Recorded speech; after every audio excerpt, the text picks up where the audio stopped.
Good evening, dear students. How are you? Dear students, today we will revise our syllabus of class 9th mathematics, and in this process, first of all, we have to take some questions which are given in your test. Okay, uh, so and some concept and some questions also will be added in this video, or in this series of the video, which is very sufficient to understand the concepts of the mathematics, and you can solve any questions if you understand it. Okay, then see here, we have taken a question from your test. The question is, the diameter of a metallic ball is 4.2 centimeter. What is the mass of the ball if the density of the metal is 8.9 ग्राम पर centimetre cube? बेटा यहाँ पर जो हमारा question है, पहले हमें उसको समझना पड़ेगा। पहले बार में क्या कह रहा है? The diameter of the metallic ball. यहाँ पे डायमीटर की बात कर रहा है, किसकी? एक मेटालिक बॉल की। बॉल किसका एग्जाम्पल है बेटा? बॉल आपका है एक स्फीयर का। ओके, चलिए, तो आप यहाँ पर एक स्फीयर ड्रा कर लीजिए अपने मन में। इस तरह से कोई एक स्फीयर है, जैसे आप फुटबॉल होता है वैसे एक स्फीयर है।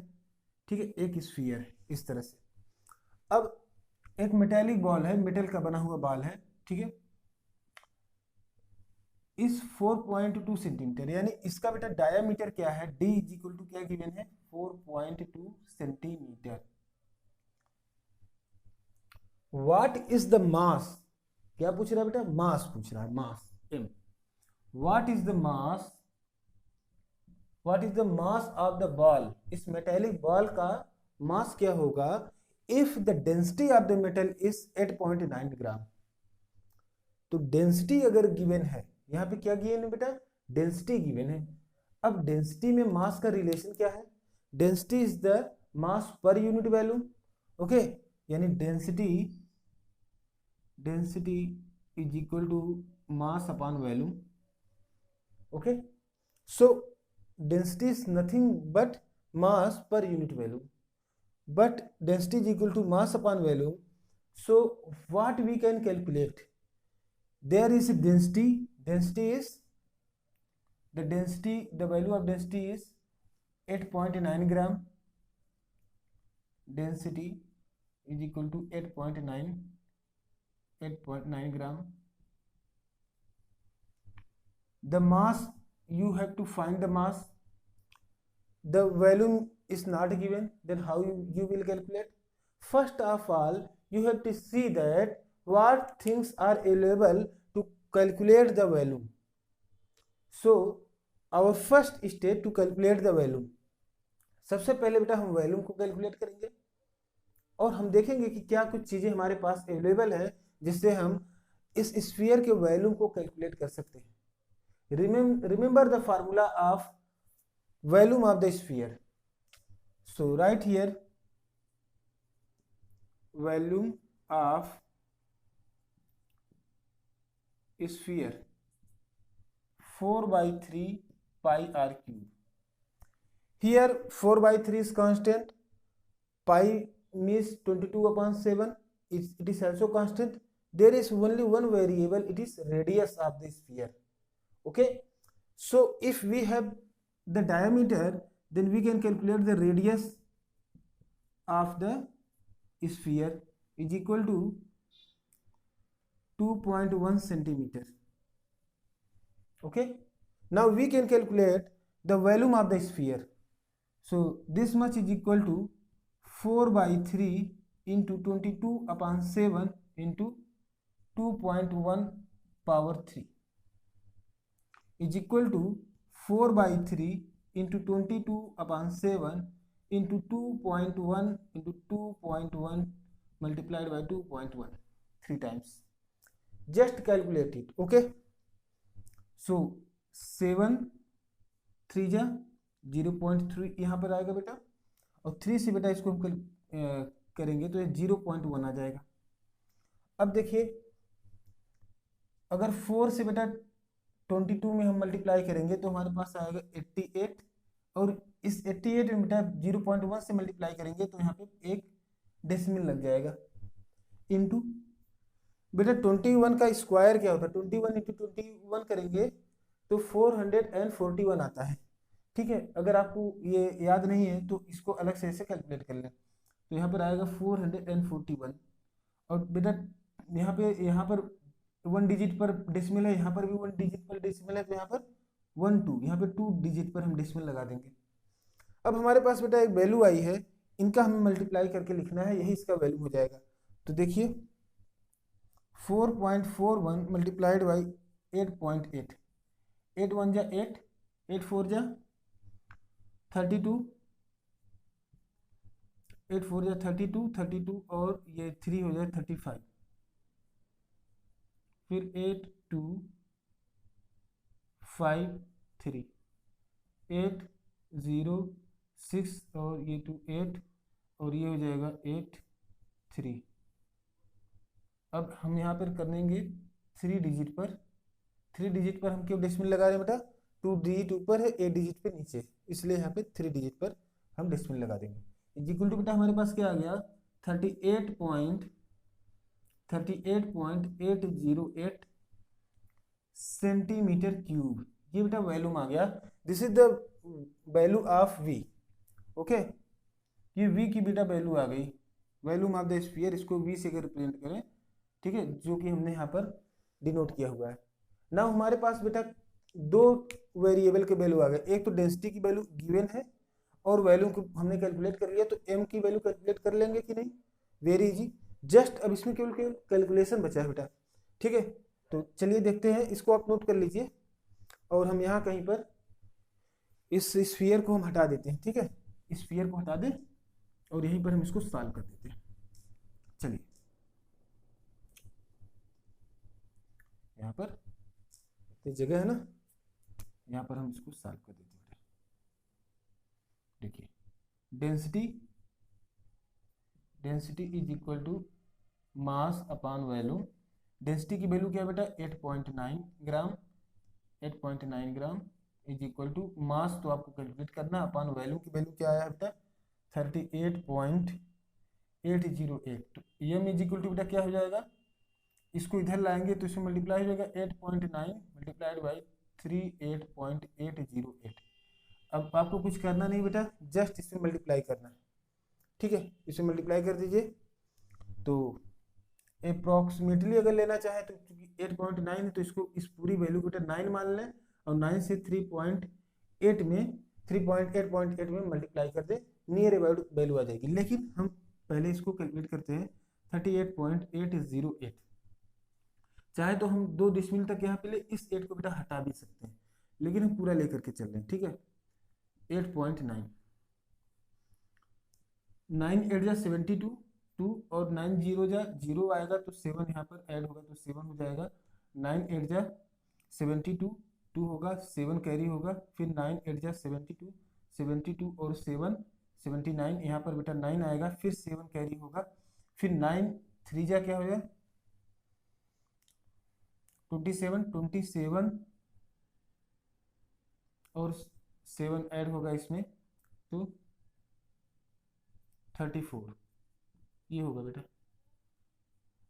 अब 8 से बेटा मल्टीप्लाई करेंगे, 8 8 जा 64, ठीक है, 0 में जाएगा तो यहाँ पे 6 ही आएगा, फिर 8 8 जा 64 तो 4 होगा, 6 कैरी होगा, फिर 8 जा 64, 64 में बेटा 6 ऐड करेंगे तो 70 आएगा, तो यहाँ पर 0 होगा, 7 यहाँ पर कैरी जाएगा, फिर 8 3 जा 24 और 24 और 7 आएगा क्या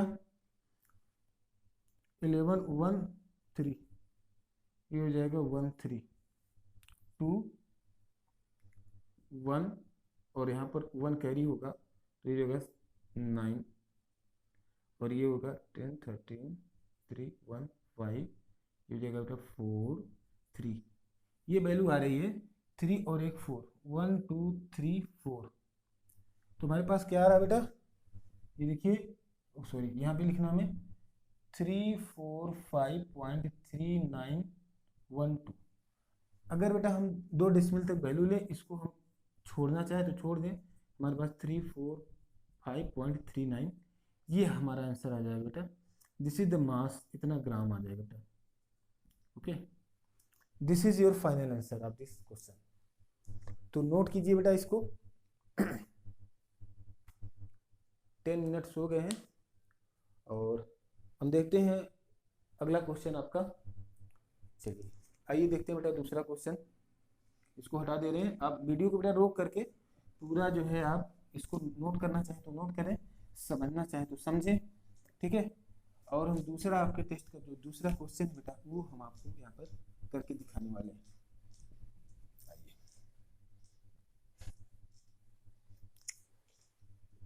जो बेटा सेकंड क्वेश्चन है, इसको हम यहाँ पे नोट कर दे रहे हैं। If A line intersect to concentric circles, question number 2, if a line intersect two concentric circles। concentric circle का मतलब बेटा होता है circle with same centre. Okay, तो इस बात को हम यहाँ पे लिखेंगे नहीं, with centre O at ABC and D, prove that AB is equal to CD। और बेटा यहाँ पर एक फिगर भी गिवन है, एक फिगर बेटा गिवन है इस तरह से, इसमें दोनों कंसेंट्रिक सर्किल्स को दिखाया गया है। बड़ा बनाते हैं, ठीक है। यहाँ पर बेटा सेंटर है O, यहाँ पर बेटा है ये पॉइंट A है, ये पॉइंट B है, पॉइंट बेटा C है, यहाँ पर बेटा पॉइंट D। ओके, आइए इसको प्रूफ करते हैं। First of all, there are two circles and both are concentric. Concentric means their centre are same, okay, common centre. Now we have to prove that AB is equal to CD। AB is equal to CD हमें proof करना है। तो बेटा हम क्या करेंगे, सबसे पहले solution, draw OM perpendicular to BC। ये जो हमारा BC लाइन है, इस पर अगर हम यहाँ पर एक परपेंडिकुलर ड्रा करें OM, ओके। तो बेटा एक चीज हम जानते हैं, जब भी हम किसी भी सर्कल के सेंटर से किसी कोर्ड पर अगर हम परपेंडिकुलर ड्रा करते हैं तो उस कोर्ड को बेटा इक्वल पार्ट में डिवाइड करता है, ठीक है। तो यहां पर क्या होगा,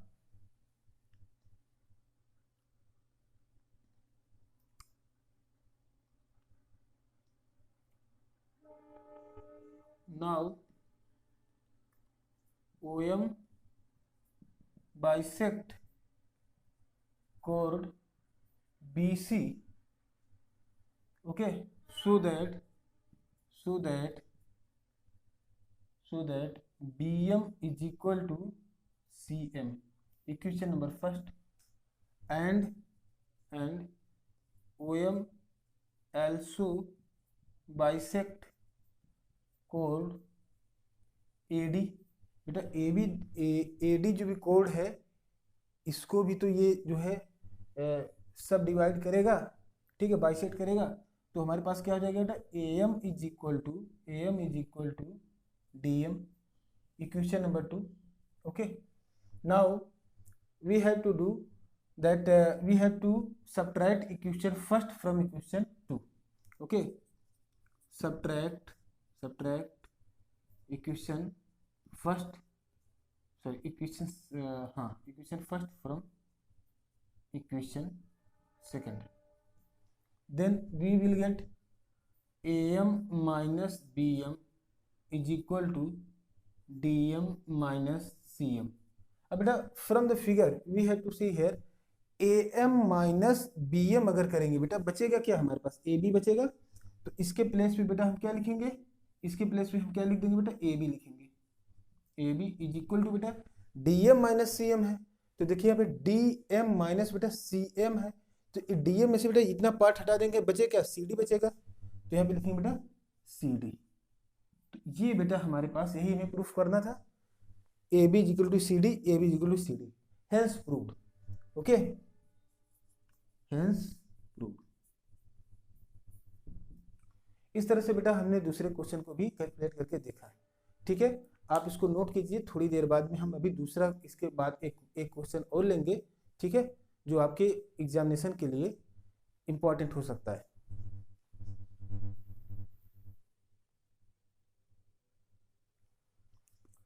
चलिए, ऐसा बेटा बार बार जो है हमारे पास एक इशू आ रहा है, इसमें आवाज़ रिकॉर्डिंग की, जो भी वीडियो बन रहे हैं आवाज़ रिकॉर्डिंग होने में दिक्कत आ रही, तो हम अब क्योंकि 15 मिनट वीडियो बन चुका है, अगर इसमें हम एक क्वेश्चन और लेंगे तो कम से कम 7-8 मिनट और लग जाएगा। ठीक है, इससे जो है अब वीडियो पता नहीं आवाज़ रिकॉर्ड हो रही कि नहीं हो रही, इसको हम बाहर से पता भी नहीं कर सकते। ठीक है, तो अभी हमें देखना पड़ेगा, तो हम इसको यहीं पे रोक रहे हैं और नेक्स्ट क्वेश्चन के लिए हम दूसरा वीडियो बल्कि जारी कर देंगे। ठीक है, तो देखते हैं इसमें आवाज़ आ रही है कि नहीं। 15 मिनट तो वैसे भी हो चुके हैं, देखते हैं। चलिए बेटा, जो वीडियो हम बना रहे थे इसमें दिक्कत ये थी कि आवाज़ कई बार रिकॉर्ड नहीं हो पाती थी, तो प्रॉब्लम आती थी, और कई बार अभी इस 9th क्लास की वीडियो के पहले मैं 7th क्लास की वीडियो रिकॉर्ड कर रहा था, उसमें मैंने 30 मिनट पूरा वीडियो रिकॉर्ड किया, उसके बाद जो है एक भी उसमें आवाज़ नहीं आई। इसके पहले मैंने एक वीडियो और अपलोड किया हुआ था, उसमें भी आवाज़ नहीं आई थी, तो पता नहीं क्या इशू है, कुछ टेक्निकल इशू है, उसको जल्दी हम कोशिश करेंगे कि सही हो जाए। ठीक है, लेकिन खैर अगर इसमें आवाज़ आ रही होगी तो अच्छी बात है। ठीक है, हमें दोबारा नहीं रिकॉर्ड करना पड़ेगा, लेकिन इस क्वेश्चन को हम शामिल कर लेते हैं अपने इस वीडियो में। ठीक है, उसके बाद देखेंगे आगे क्या करना है। और चलिए देखते हैं, इस क्वेश्चन को हमने इसलिए लिख भी लिया पहले, क्योंकि वीडियो स्टार्ट होने के बाद फिर लिखना पड़े, ठीक है, कोई फ़ायदा नहीं, टाइम वेस्ट होता है। आइए देखते हैं, एक क्वेश्चन आपको मैंने दिया था, A B C and B C D are two isosceles triangle. यहाँ पे फिगर भी गिवन है, ए बी, देखिए A B C and B C D are two isosceles triangle, दोनों की एक क्वालिटी दे रहा है कि ये दोनों कैसे हैं, आइसोसेल्स ट्राइंगल है। Okay, isosceles triangle on the same base B C, दोनों की बेस बेटा सेम है। देखिए ए बी सी, यहाँ इसका बेस बेटा बी सी है, और बी डी सी इसका भी बेस क्या है, बी सी है, on the same base, so that triangle A B D, triangle A B D is equal to A C D, यानी हमें ये पूरा एंगल, यहाँ पे देखिए ये पूरा एंगल इक्वल टू इस पूरे एंगल के हमें प्रूफ करना है। ठीक, चलिए कोई बात नहीं, अगर प्रूफ करना है तो करना है। हम देखेंगे इन ट्राइंगल, सॉल्यूशन में लिखिए, in triangle A B C, A B C triangle में हम क्या देख रहे हैं बेटा, since it is an isosceles triangle given that अगर बेटा ये आइसोसेल्स ट्राइंगल है, then A B is equal to बेटा बी सी है। अगर बेटा A B is equal to B C है, तो बेटा क्या angle, then angle A B C is equal to angle A C B होगा कि नहीं होगा, ए सी बी, देखिए A B C is equal to A C B, ये वाला एंगल और केवल ये वाला एंगल, ये पूरा नहीं, यहां तक का एंगल, ये दोनों आपस में बेटा इक्वल होंगे कि नहीं होंगे। अगर एक आइसोसेल्स ट्राइंगल है बेटा इस तरह से, अगर ये दोनों इक्वल है तो ये दोनों बेटा आपस में इक्वल होंगे, होंगे कि नहीं। ठीक है, ये question number first. And in triangle B D C, देखिए दूसरा जो ट्राइंगल है बी डी सी, ये दोनों क्या है, इक्वल है, गिवन दैट बेटा अगर ये आइसोसेल ट्राइंगल है तो बेटा ये B D is equal to B C होगा। अगर B D is equal to B C होगा तो बेटा ये जो अपोजिट एंगल है ये और ये आपस में इक्वल होंगे, यानी DBC यहाँ लिखेंगे angle, so that DBC is equal to angle DCB, equation number second. अब बेटा हम क्या करेंगे, इन दोनों इक्वेशन को क्या करेंगे, ऐड कर दें, तो हमारे पास क्या आ जाएगा, एंगल, यहाँ पे लिखेंगे add equation first and second, we have triangle ABC plus triangle DBC is equal to triangle ACB plus triangle DCB। ठीक है, सब दिख रहा है कि नहीं, आ रहा है। चलिए यहाँ पर देखिए ABC यानी ये ऊपर वाला एंगल ABC प्लस DBC यानी ये दोनों एंगल को हमने ऐड किया तो इस फॉर्म में हमने लिख दिया। अब इसी चीज को ये एंगल प्लस ये एंगल, इसको संयुक्त रूप से हम क्या कहेंगे, ABD ही तो कहेंगे। तो इसके प्लेस पे हम क्या लिखेंगे नेक्स्ट स्टेप में, angle ABD is equal to, दूसरा बेटा हमारे पास ACB को हमने ऐड किया DCB में। दोनों बेटा जब ऐड होगा तो संयुक्त रूप से दोनों क्या कहलाएगा, ACD तो कहलाएगा। तो हम इन दोनों को ऐड के प्लेस पर क्या लिखेंगे बेटा, ट्राइंगल ACD। ठीक है, और बेटा हमें प्रूफ क्या करना था, ABD is equal to ACD, यही तो हमें प्रूफ करना था। Hence proved, hence proved. ठीक है बेटा, तो ये तरीका है, इस तरह से हमने इस क्वेश्चन को बेटा सॉल्व किया। ठीक है, तो चलिए आज के लिए बस इतना ही। समय देख लेते हैं कितना हुआ है इसमें। तो बेटा इस वीडियो में 5 मिनट और हुए हैं, 15 मिनट उसमें हुए थे, लगभग 15 से 16 या 17 मिनट आपकी वीडियो है। ठीक है, आज पहला है आपका 9th क्लास का पहला वीडियो। इसके पहले भी हमने एक बना के डाला था, उसमें भी आवाज़ नहीं आ रही थी, काफ़ी दिन पहले डाला हुआ था। और हमने ये सोच रखा था कि डेली जो है, जिस समय क्लास चल रहा था, एक एक थ्योरम या एक एक चीज़ डालते जाएंगे चैप्टर वाइज। लेकिन बेटा वो कुछ ऐसा टाइम मैनेजमेंट नहीं हो पाया, तो वो चीज़ पॉसिबल नहीं हो पाई। लेकिन अब हम कोशिश कर रहे हैं कि ज़्यादा से ज़्यादा आपको यहाँ पर भी वीडियो बना के दें, ताकि आप उसको एक बार देखते रहें। और आपको बताएं सबसे अच्छी टेक्निक क्या है, आप कोई भी चीज़ को देखें तो अपने मन से सॉल्व करें, वीडियो को रोकिए और खुद से सॉल्व कीजिए। और जब सारा काम खत्म हो जाए, आप वीडियो को यूट्यूब को ऑन कर लीजिए और आप लेटे लेटे ऐसे देखते देखते सो जाइए। सोने से पहले वीडियो को ऑन करके ऐसे देखते रहिए। इससे क्या होगा कि बहुत सारी ऐसी चीज़ें हैं जो आपको हमेशा हमेशा के लिए याद हो जाएंगी। इससे थ्योरम याद हो जाएगा, कोई कंसेप्ट किस कंडीशन में कौन सा कंसेप्ट हम यूज कर रहे हैं वो याद हो जाएगा। ठीक है, तो इन बातों का आप ख्याल रखिए। तो आज के लिए बस इतना ही, मिलते हैं नेक्स्ट वीडियो में। Thank you so much for watching this video.